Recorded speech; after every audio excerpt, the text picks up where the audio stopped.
Setiu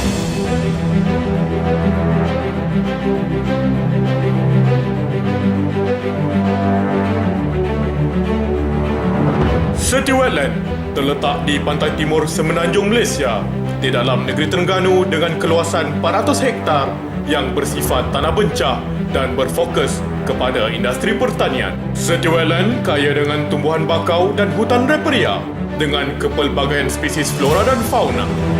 Pada tahun 2014, geran bernilai RM5 juta dianugerahkan kepada Universiti Malaysia Terengganu bagi menjalankan kajian selama 5 tahun. Aktiviti penyelidikan ini menyokong dan menonjolkan bidang Nic UMT sebagai satu sumber peraga kelestarian wilayah luar bandar, di mana fokus kajian Nic UMT telah diagihkan kepada 6 projek utama, antaranya pemantauan kualiti alam sekitar dan kepelbagaian bayo tanah bencah, pemulihan tanah beris dan fungsi ekologi kawasan, pemantauan populasi dan genetik spesies krustasia, pemerkasaan penggunaan bahan alami, peningkatan sosioekonomi komuniti, memperkenalkan pelancongan ilmu.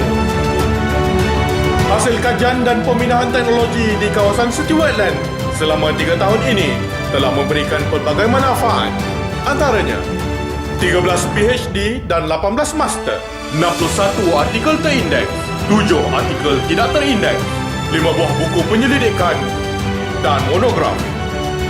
Selain itu, produk-produk yang berpotensi dikomersialkan juga telah dan bakal dihasilkan, iaitu makanan rumusan, produk-produk perubatan, leukodrop, sistem M-Sodic.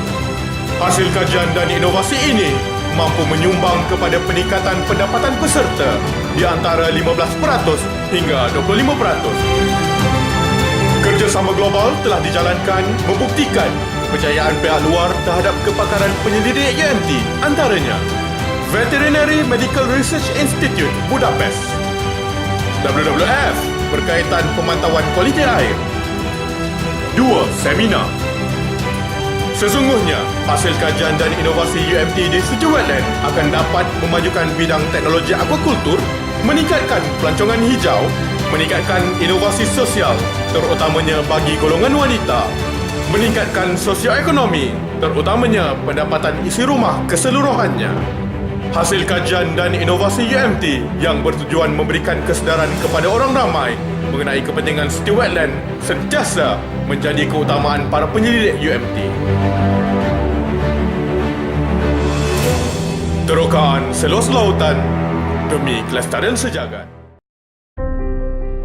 Sebelum Kak T mengikuti program ni, Kak T rasa kurang pengetahuan berkenaan perniagaan ni.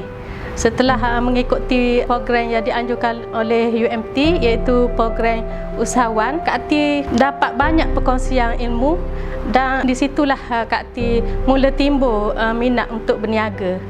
Sejak adanya program ni, Kak T sangat bersemangatlah nak buat kerja. Dari segi jualan Kak T tu semakin meningkatlah dari hari ke harinya.